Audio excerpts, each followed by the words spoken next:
Little House in the Big Woods by Laura Ingalls Wilder. Chapter 2, Winter Days and Winter Nights. The first snow came, and the bitter cold. Every morning Pa took his gun and his traps and was gone all day in the big woods, setting the small traps for muskrats and mink along the creeks, the middle-sized traps for foxes and wolves in the woods. He set out the big bear traps, hoping to get a fat bear before they were all went into their dens for the winter. One morning he came back, took the horses and sled, and hurried away again. He had shot a bear. Laura and Mary jumped up and down and clapped their hands. They were so glad. Mary shouted, "I want the drumstick! I want the drumstick!" Mary did not know how big a bear's drumstick was. When Pa came back, he had both a bear and a pig in the wagon.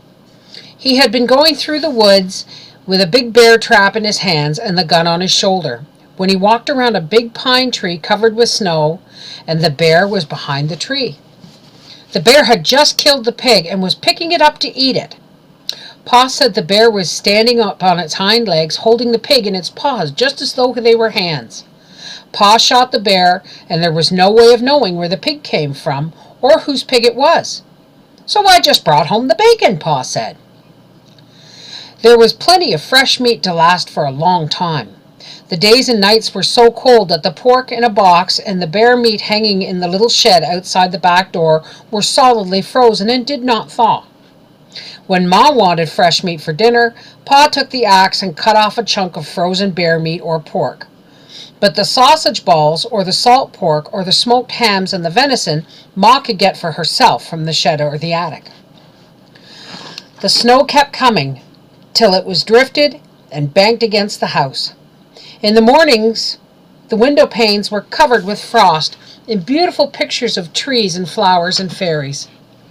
Ma said that Jack Frost came in the night and made the pictures while everyone was asleep. Laura thought that Jack Frost was a little man all snowy white, wearing glittering white pointed cap and soft white knee boots made of deerskin. His coat was white and his mittens were white, and he did not carry a gun on his back, but in his hands he had sharp tools with which he carved the pictures. Laura and Mary were allowed to take Ma's thimble and make pretty patterns in the frost on the glass, but they never spoiled the pictures that Jack Frost had made in the night. When they put their mouths close to the pane and blew their breath on it, the white frost melted and ran in drops down the glass. Then they could see the drifts of snow outdoors and the great trees standing bare and black, making thin blue shadows in the white snow. Laura and Mary helped Ma with the work. Every morning there were dishes to wipe. Mary wiped more of them than Laura because she was bigger, but Laura always wiped carefully her own little cup and plate. By the time the dishes were all wiped and set away, the trundle bed was aired. Then, standing one on each side, Laura and Mary straightened the covers, tucked them in well at the foot and the sides, plumped up the pillows, and put them in place. Then Ma pushed the trundle bed into its place under the big bed. After this was done, Ma began the work that belonged to that day. Each day had its own proper work, Ma used to say. Wash on Monday, iron on Tuesday, mend on Wednesday, churn on Thursday, clean on Friday, bake on Saturday, rest on Sunday. Laura liked churning in the baking days best of all the week. In the winter the cream was not yellow as it was in the summer, and butter churned from it was white and not so pretty. Ma liked everything on her table to be pretty, so in the winter time she colored the butter. After she had put the cream in the tall crockery churn and set it near the stove to warm, she washed and scraped a long orange-colored carrot. Then she grated it on the bottom of an old leaky tin pan that Pa had punched full of nail holes for her. Ma rubbed the carrot across the roughness until she had rubbed it all through the holes, and when she lifted up the pan there was a soft, juicy mound of grated carrot. She put this in a little pan of milk on the stove, and when the milk was hot, she poured milk and carrot into a cloth bag. Then she squeezed the bright yellow milk into the churn where it colored all the cream. Now the butter would be yellow. Laura and Mary were allowed to eat the carrot after the milk had been squeezed out. Mary thought she ought to have a larger share because she was older, and Laura said she should have it because she was littler. but Ma said they must divide it evenly. It was very good. When the cream was ready, Ma scalded the long wooden churn dash, put it in the churn, and dropped the wooden churn cover over it. The churn cover had a little round hole in the middle, and Ma moved the dash up and down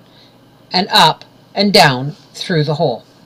She churned for a long time. Mary could sometimes churn while Ma rested, but the dash was too heavy for Laura. At first the splashes of cream showed thick and smooth around the little hole.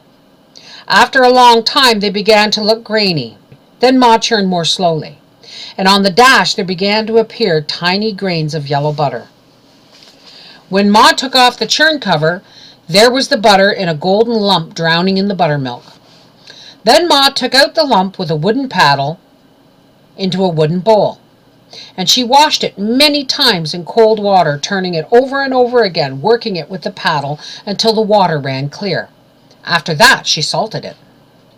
Now came the best part of the churning. Ma molded the butter.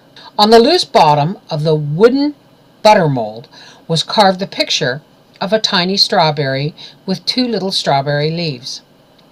With the paddle, Ma packed the butter tightly into the mold until it was full. Then she turned it upside down over a plate and pushed on the handle of the loose bottom. The little firm pat of golden butter came out, with the strawberry and its leaves molded on the top. Laura and Mary watched breathless, one on each side of Ma, while the golden little butter pats, each with its strawberry on top, dropped onto a plate as Ma put all the butter through the mold. Then Ma gave them each a drink of fresh, good buttermilk. On Saturdays, when Ma made bread, they each had a little piece of dough to make into a little loaf.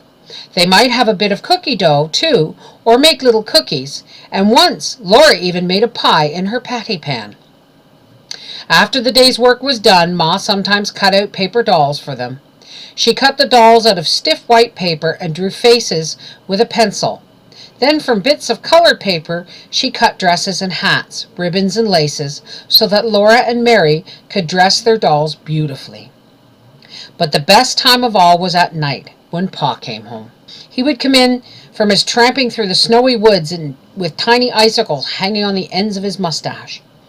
He would hang his gun on the wall over the door, throw off his fur cap and coat and mittens, and call, "Where's my little half pint of sweet cider half drunk up?" That was Laura, because she was so small. Laura and Mary would run to climb on his knees and sit there while he warmed himself by the fire. Then he would put on his coat and cap and mittens again and go out to do the chores and bring in plenty of wood for the fire. Sometimes, when Pa had walked his trap lines quickly because the traps were empty, or when he had got some game sooner than usual, he would come home early. Then he would have time to play with Laura and Mary. One game they loved was called Mad Dog. Pa would run his fingers through his thick brown hair, standing it all up on end. Then he dropped on all fours, growling. He chased Laura and Mary all around the room, trying to get them cornered where they couldn't get away. They were quick at dodging and running, but once he caught them against the wood box behind the stove.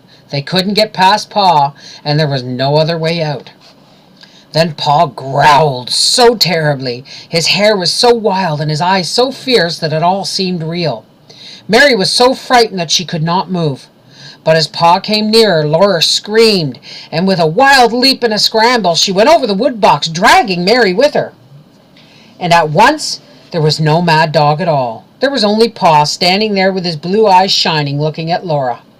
"Well," he said, "you're only a little half pint of cider half drunk up, but by jinks, you're as strong as a little French horse." "You shouldn't frighten the children so, Charles," said Ma. "Look how big their eyes are." Pa looked, and then he took down his fiddle and he began to play and sing.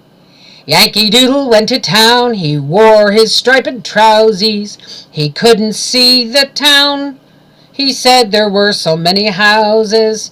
Laura and Mary forgot all about the Mad Dog. And there he saw some great big guns, big as a log of maple, and every time they turned 'em round, it took 2 yoke of cattle. And every time they fired them off, it took a horn of powder. It made a noise like Father's gun, only a nation louder. Pa kept time with his foot, and Laura clapped her hands to the music while he sang. And I'll sing Yankee Doodle-dee-doo, and I'll sing Yankee Doodle, and I'll sing Yankee Doodle-dee-doo, and I'll sing Yankee Doodle. All alone in the big woods and the snow and the cold, the little log house was warm, snug, and cozy. Pa, Mom, Mary, Laura, and baby Carrie were comfortable and happy there, especially at night. Then the fire was shining on the hearth, the cold and the dark and the wild beasts were all shut out, and Jack the brindle bulldog and Black Susan the cat lay blinking at the flames in the fireplace. Ma sat in her rocking chair sewing by the light of the lamp on the table. The lamp was bright and shiny. There was salt in the bottom of its glass bowl with the kerosene, to help the kerosene from exploding, and there were bits of red flannel among the salt to make it pretty. It was pretty. Laura loved to look at the lamp with its glass chimney so clean and sparkling, its yellow flame burning so steady, and its bowl of kerosene colored red by the bits of flannel. She loved to look at the fire in the fireplace flickering and changing all the time, burning yellow and red and sometimes green above the logs, hovering blue over the golden and ruby coals. And then Pa told stories. When Laura and Mary begged him for a story, he would take them in his knees and tickle their faces with his long whiskers until they laughed aloud. His eyes were blue and merry. One night, Pa looked at Black Susan stretching herself before the fire and running her claws out and in, and he said, "Do you know that a panther is a cat? A great big wild cat?" "No," said Laura. "Well, it is," said Pa. "Just imagine Black Susan bigger than Jack and fiercer than Jack when he growls. Then she would be like a panther." He settled Laura and Mary more comfortably on his knees, and he said, "I'll tell you about Grandpa and the panther. Your Grandpa went to town one day and was late starting home. It was dark when he came riding his horse through the big woods, so dark that he could hardly see the road. And when he heard a panther scream, he was frightened, for he had no gun." "How does a panther scream?" Laura asked. "Like a woman," Pa said. "Like this." Then he screamed so that Laura and Mary shivered with terror. Ma jumped in her chair and said, "Mercy, Charles." But Laura and Mary loved to be scared like that. The horse with Grandpa on him ran fast, for it was frightened too, but it could not get away from the panther. The panther followed through the dark woods. It was a hungry panther, and it came as fast as the horse could run. It screamed now on this side of the road, now on the other side, and it was always close behind. Grandpa leaned forward in the saddle and urged the horse to run faster. The horse was running as fast as it could possibly run, and still the panther screamed close behind. Then Grandpa caught a glimpse of it as it leaped from treetop to treetop, almost overhead. It was a huge black panther, leaping through the air like Black Susan leaping on a mouse. It was many, many times bigger than Black Susan. It was so big, if it leaped on Grandpa, it would kill him with its enormous slashing claws and its long, sharp teeth. Grandpa, on his horse, was running away from it just as a mouse runs from a cat. The panther did not scream anymore. Grandpa did not see it anymore, but he knew it was coming, leaping after him in the dark woods behind him. The horse ran with all its might. At last the horse ran up to Grandpa's house. Grandpa saw the panther springing. Grandpa jumped off the horse against the door. He burst through the door and slammed it behind him. The panther landed on the horse's back just where Grandpa had been. The horse screamed terribly and ran. He was running away into the big woods with the panther riding on his back and ripping his back with its claws. But Grandpa grabbed his gun from the wall and got to the window just in time to shoot the panther dead. Grandpa said he would never again go into the big woods without his gun. When Pa told this story, Laura and Mary shivered and snuggled closer to him. They were safe and snug on his knees with his strong arms around them. They liked to be there before the warm fire with Susan purring on the hearth and good dog Jack stretched out beside her. When they heard a wolf howl, Jack's head lifted and the hairs rose stiff along his neck. But Laura and Mary listened to that lonely sound in the dark and the cold of the big woods, and they were not afraid. They were cozy and comfortable in their little house made of logs, with the snow drifted around it and the wind crying because it could not get in by the fire.